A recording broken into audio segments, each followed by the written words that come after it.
Ganito lang talaga ang life sa Canada. Pag day off, minsan pag hindi tinatamad, walk konti. And then, marites ng madami. O ayan, for today's video, andito kami nagkakot. Kasi mas masarap kaya magchika-chika, mamarites sa coffee shop. So we're here at Waves Coffee Shop. Sikat din tong Waves Coffee Shop na to. Meron din sila mga brewed coffee, mga latte, cappuccino, canadiano, espresso macchiato, caramel macchiato, Belgian mocha, maple macchiato, at kung ano-ano pa. May white chocolate matcha. I think yung kinuha ko is white chocolate matcha. Hindi ko na matandaan.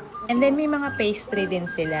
Pero yung kinuha ko is butter croissant. Yun lang kilala ko eh. Meron din silang mga cookies, banana loaf, lemon citrus loaf, Imo bar. Pero ito lang talagang pinili ko, yung croissant. Siguro dahil dyan lang kilala ko. Di naman, kasi simple lang siya eh. Hindi siya masyadong sweet. Masarap mag-relax-relax sa isang coffee shop. Kaya lang, pag lagi kaming ganito, naku, tataba na naman kami. Ang hirap magpapayat. Ilang calories na naman nadadagdag nito. Thanks for watching, mga mi.